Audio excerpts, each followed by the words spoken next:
Welcome, everyone. Thank you so much for being here. We have an all-women panel today and a very international panel. I'm really excited to introduce you all to them. So let's just get started right away. First, I'd like our panel members to introduce yourself and also please share an initiative that you're currently working on that you're really excited about. All right, I can start.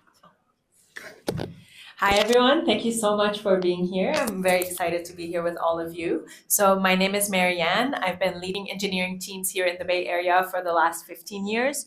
2 years ago, I launched my own company, and I found myself always being the only woman founder in the room. So then I was like, well, where are the women founders? I couldn't find them. So then I launched my own community of tech female founders. We're called Women Founders Bay. We're over 400 startups, all female founded. And now we expanded to all the founders in the Bay Area. Founders Bay, we're a community of 10,000 founders and VC here, and we do events almost every week. The thing that I'm most excited about is just growing the Women Founders Bay. I just incorporated it as a nonprofit. I'm excited to get my 501c3 and just provide grants for women to get the funding that they need. And then my CEO is there, Natalie Pan, with the dog. So yeah, awesome. That's about me. Yeah. Hello, everyone. My name is Stéphanie Perrault. I was born and raised in France. I've been here about 30 years. And I run a marketing and creative agency. We also have offices in France, of course, and in Morocco. I also have an online incubator for the African market, where we have investor and successful entrepreneurs that were either born in Africa or have worked and have experience in Africa, so they understand the African market, and they're giving back by mentoring African startup. And what's exciting in my life right now, so I'm launching a book at the end of the month, and it's called Brand Boss, and it's about personal branding for founders and CEO. Hello, everybody. My name is Juliette Donohue, and I am a Silicon Valley native. I was born and raised here, but I spent 15 years growing tech companies and financial services firms internationally in Europe, Asia, and the Middle East. I work as a business accelerator, and I've been working as a member of Bay Angels for the last couple of years and worked with different acceleration programs. I think that this is one of the most exciting times in my career, having been a Valley native and been through the ups and downs. This is really an exciting time. What keeps me up at night and what makes me excited is I'm working on an initiative to open centers of creation all around the world. Everyone's focused on AI and what AI can do for you, and they look at it as AI being infinite and the human being finite. And I actually come from a different school of thought. I believe the human is the infinite, and the creation that's coming from the initiation of AI is something that we all have to look forward to. So I work with founders and CEOs to do mastermind groups and fund and initiatives that are based around that type of creation. Wow, that's fantastic. Thank you all so much for sharing that. Now, speaking of talks of tech for TechTalk, everyone has to say that 5 times by the time the end of the day finishes. Let's say I'm new to Silicon Valley. I have an amazing idea. I don't have a product yet, but I want to get started. I don't have a network here yet. Please give me some advice on how to get started as a founder with that environment.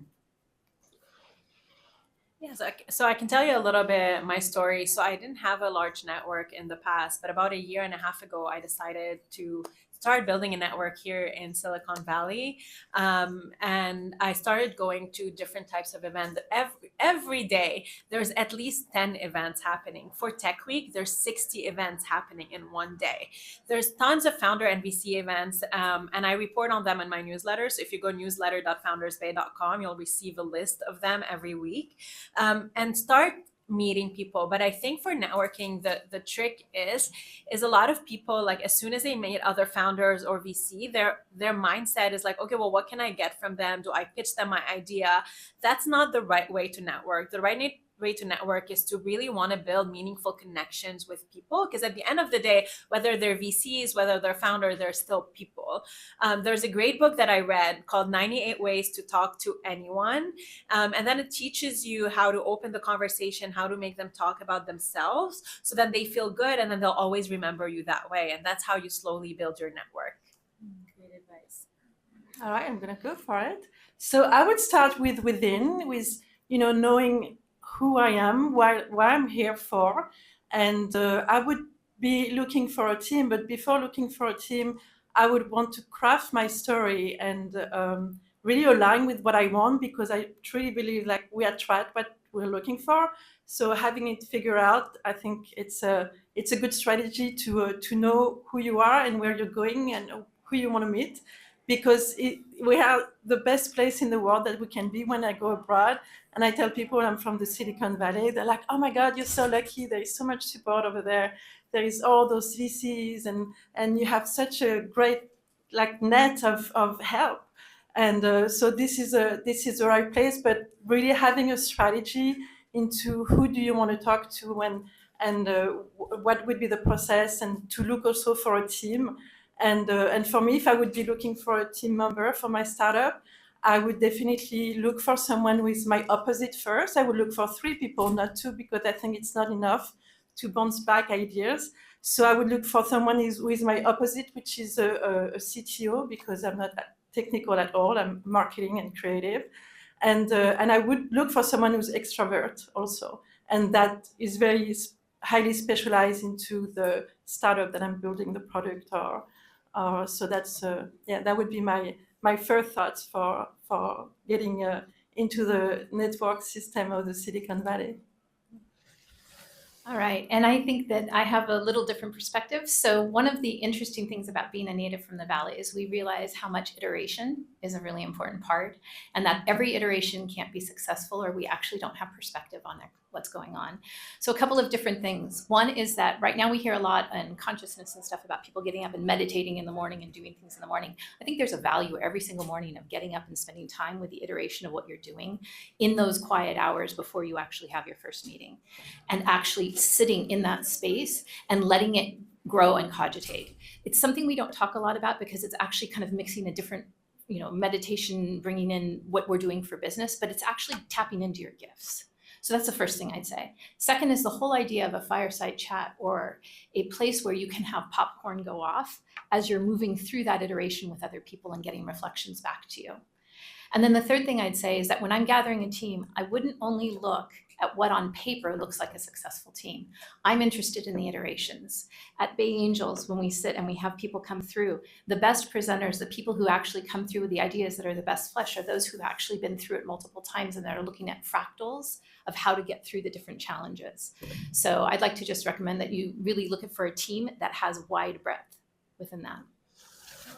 I love that note on the interdisciplinary aspects of how business is going to be moving forward. I love that. Now let's talk about AI. Tell us, what are some challenges or exciting opportunities that you see moving forward, that you've seen in the different spaces that you are navigating right now? So I think AI is not ready for everything, but it's great for deep tech, research, medicine, because AI is really much about the quality of the data that would make the quality of the AI. And I use AI every day. It helps me to go faster, but AI doesn't lead my business because it's not ready for that.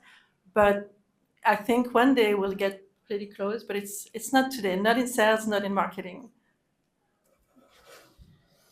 I think I kind of touched on this a little bit earlier. AI is considered infinite and the human is considered finite. That's the way the market's talking about it right now as we sit down and we sit in different tech sessions and we're looking at the different products that are coming out. And we're looking at how many iterations. It took 4 years for Michelangelo to do the roof in the Sistine Chapel, and we can do 34 billion photos in a day on AI.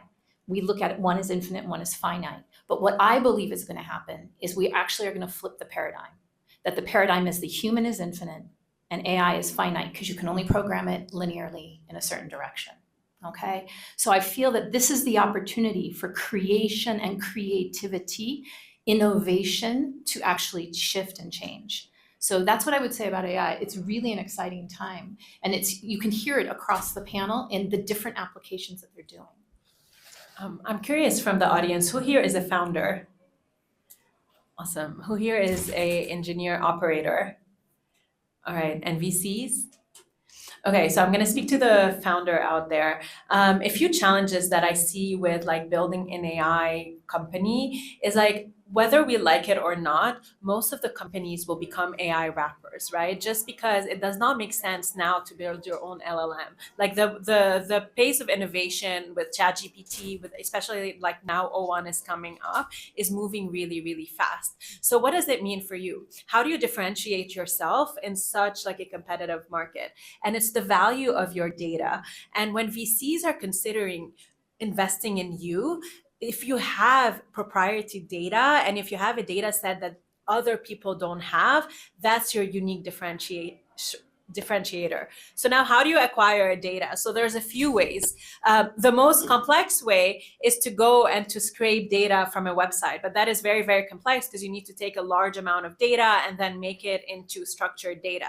The second way, there's a lot of paid databases out there that you can go pay for that database, and then you can add on by collecting your user feedback, because that means now that you have data that's not easily reproduced, and instantaneously the value of your startup is going to go up.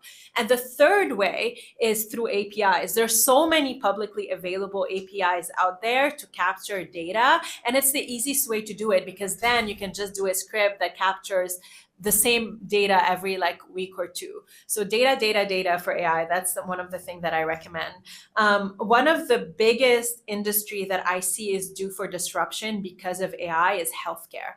Because healthcare has kind of skipped the SaaS revolution, but now AI is gonna change everything in it, whether it's like therapeutics, whether it is with making the doctors more productive. So there's gonna be a lot of innovation happening there. And every week I report on all of the top like funding that is going on in the world, and by far the last few weeks the biggest funding round have been going to healthcare.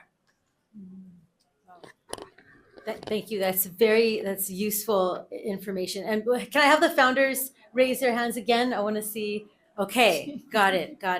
All right. So the current stats tell us that women are getting 2% of venture capital. What advice do you have for us women and men founders who want to be a part of the change of that current statistic? All right, I can start with that. So I run Women Founders Bay. We're one of the largest and most active community of tech female founders.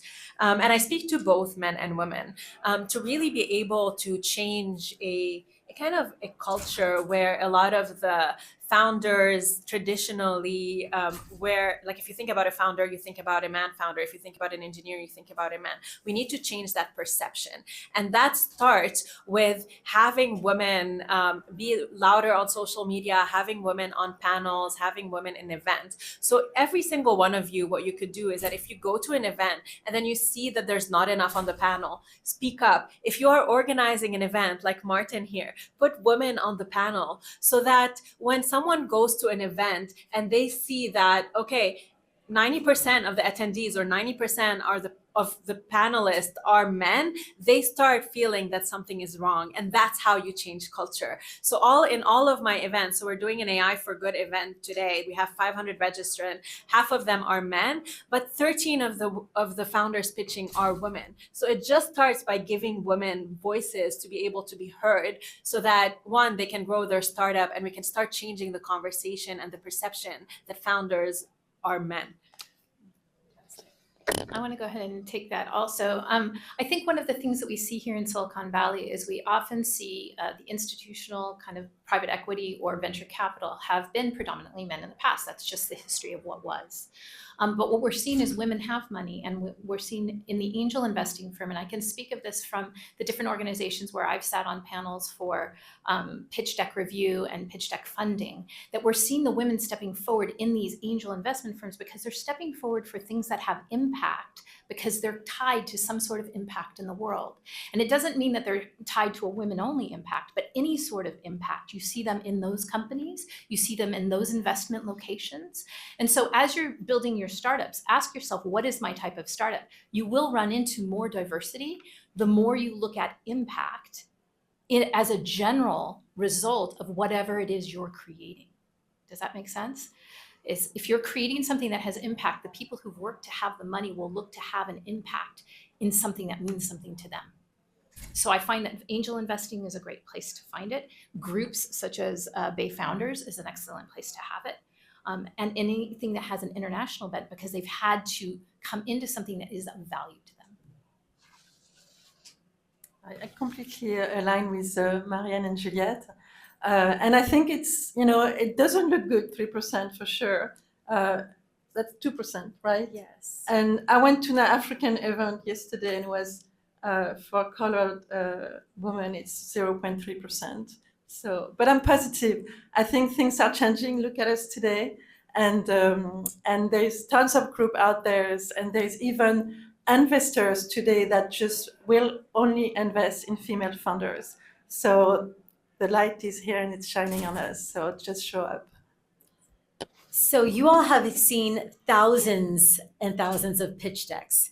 What is one of the most memorable aspects of a pitch deck that made you think, wow, that was good, that sold me, or that shed light on this founder that I really wanted to see? I'll take that.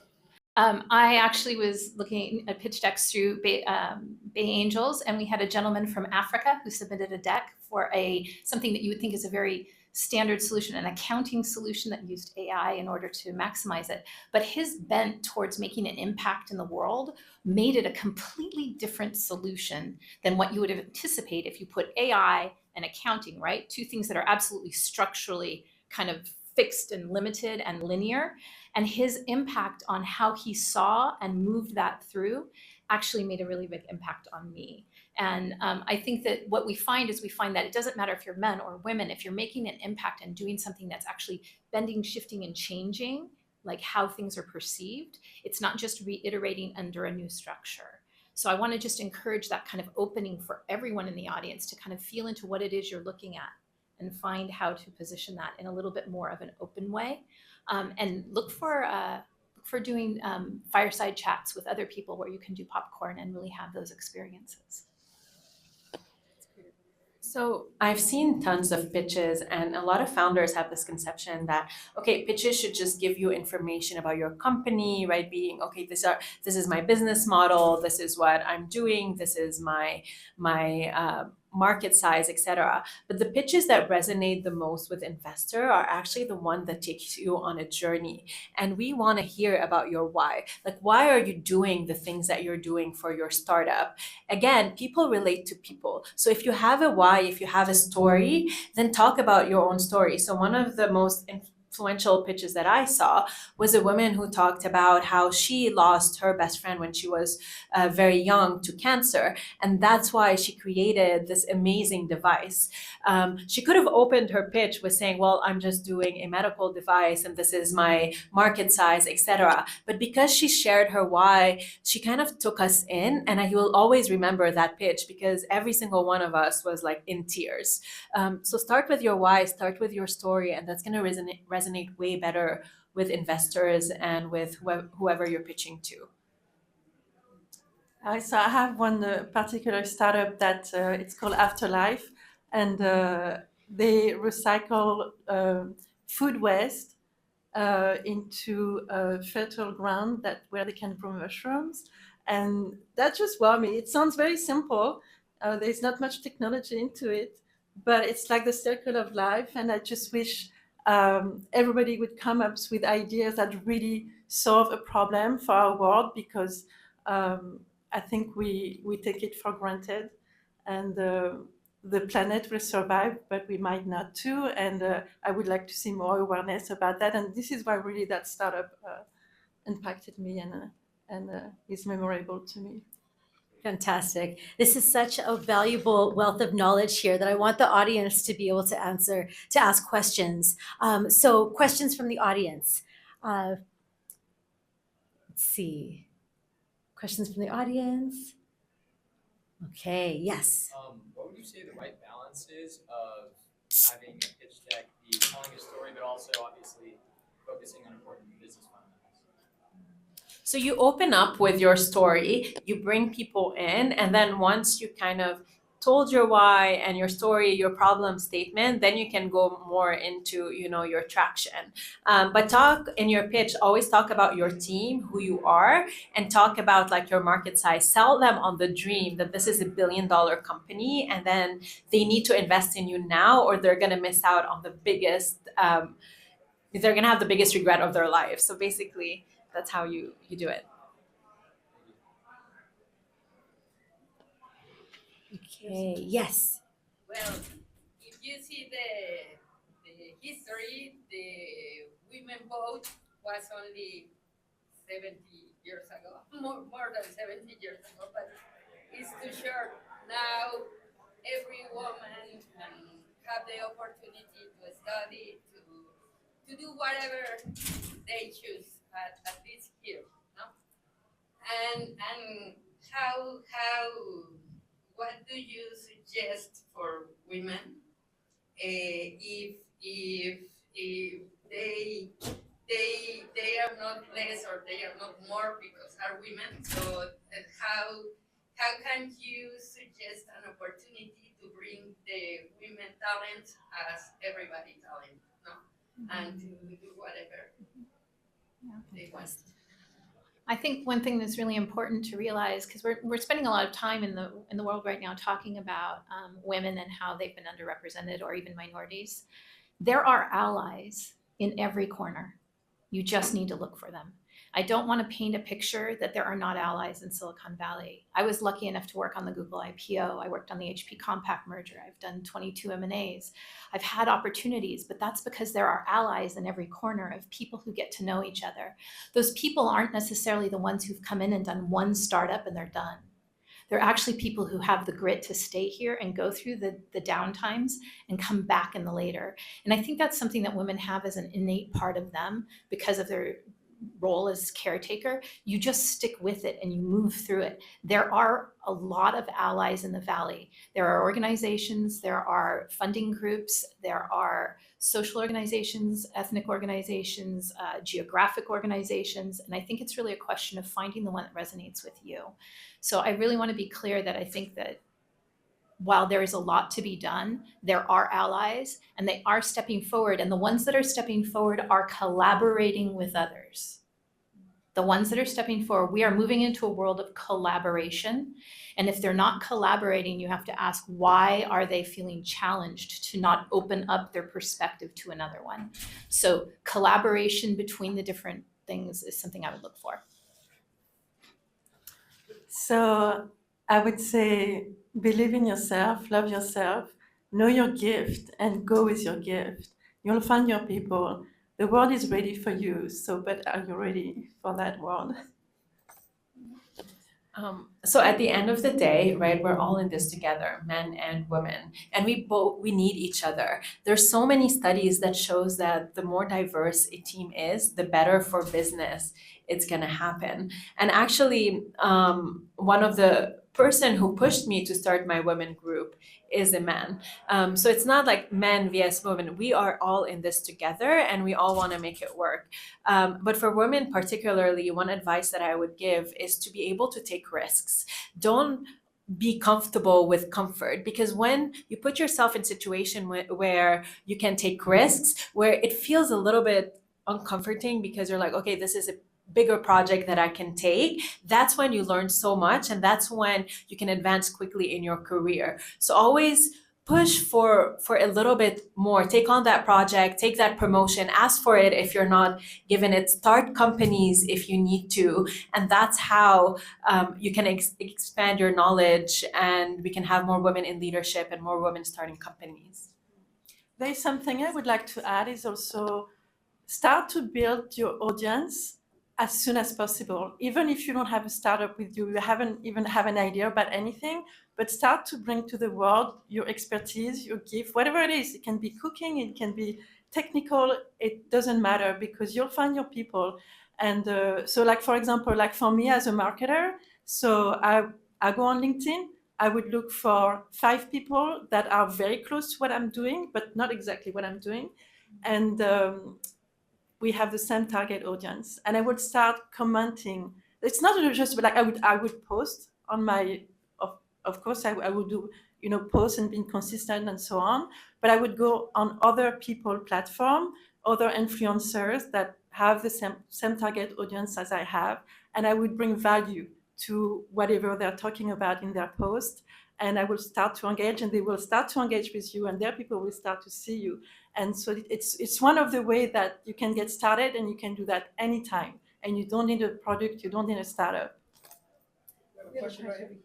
Just want to share a quick update with Mariane. We met briefly at the Genic World Conference a couple weeks ago, but after I came home from that, I'm a father of 2 daughters, and I came home from that conference, I was telling my 14-year-old daughter about you and some of the other strong female entrepreneurs, leaders out there, and actually motivated her, and I competed in a startup competition up in Sacramento 2 weeks ago, and she was chosen as a founder, and we spent like 30 hours of the weekend working on her idea and stuff, and now it's just opened up this whole new avenue for her to explore a career and interest and stuff. So I just want to share a quick update that your message and your mission is working and stuff. So I guess I'll ask a question of the rest of the panelists. So for the younger, up and coming generations out there, what advice would you have for the next wave of leaders, women leaders specifically? I would say I just had a set of 46, I think it was, entrepreneurs over from France that are mostly Gen Zs. And the way we approached their startups and what they were doing was really getting them centered in their gift, which really feeds into what Stephanie said and exactly what Mariane has said, really getting them centered in the gift so that they're not so concerned about their startup, what is it I'm contributing? They're sitting in their wheelhouse and they're giving what they're here to do. And I think that's a really important piece for moving forward. So I see more and more Gen Z, they're coming up with their startup, and the way they are very, they're talking to their friend when they're talking online. Like there is no background, there is no special clothes, the hair not done.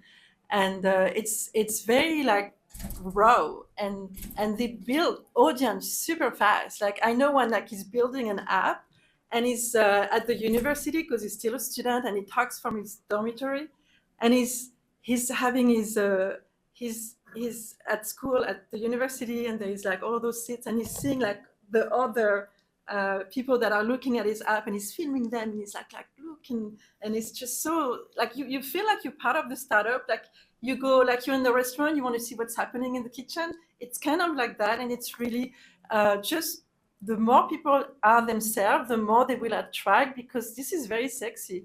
Someone who's just raw and it is what it is. It's not going to be everyone's cup of tea, but people who's going to like you are going to like you for you, and they're going to stick with you because you're authentic. So I would just be like, just out there, be yourself, be authentic. First of all, thank you for the update. This really warms my heart, and I'm very excited to see, what your daughter and her startup. Let me know, what she comes up with, and I would love to invite her to Women Founders Bay now that she's a woman. I think the advice I would give to women, especially Gen Z, is now there's different types of entrepreneurs. Like she said, you can be an influencer. That by itself, you are your own business, right? If you are very passionate about social impact, you can start something there. So even if you start small, just start your own initiative, and then it'll teach you so much about entrepreneurship, about growing a company, about getting an audience, and also you can inspire other women around you to also do the same. So that's my advice, is just go for it. Find something you're passionate about. Try to create a business out of it, even though, you'll know it's not going to be the next $1 billion company, but who knows? Maybe it will be. Maybe you're going to be the next big influencer and you're going to change the world. We're about to wrap up. We have one last question, a quick one. Yeah. Thank you for very inspiring comments and everything that very, very inspiring. My question is this is a tech talk, right? What is the action? We're here for San Francisco, one of the hackathon for 311 apps with Mayor London Breed like a year ago, and we don't even see people using them, even though at that moment we already use like Mayor London Breed's voice, for example, and there is no updates on the winners and stuff like that. And probably the Bay Angels apps was something similar to that. I hope so. But we've been talking about smart cities since like 2016, 17 around the world. Like I've been to all the conferences doing like smart city, and then San Francisco will start now. But how can we as women as well, not being given voices from men or from opportunities that we can bring this tech talk into action with our own collaboration, for example. And I just wish that we can build something on it. As the Silicon Valley. Thank you. I would say start a community that is find other women and men who are very passionate about smart cities, get them together in a room. You are probably very well connected, they are connected, and try to do an action plan. That's what I did with the women community. We brought them all in one room. We're like, okay, how do we solve this? And then everybody knows people, right? So we all used our connection to kind of start changing the tech industry. So try to do the same thing. Starting a community is free, and then by telling your why and why you're passionate about it, you'll find other people around you that are also passionate about it. And last thing, we need more women to run for office. So if you are interested in politics, either start a company or run for office. One of the two, that's it. Let's give a hand to our amazing team of panelists. Jenny and Juliette, thank you so much for your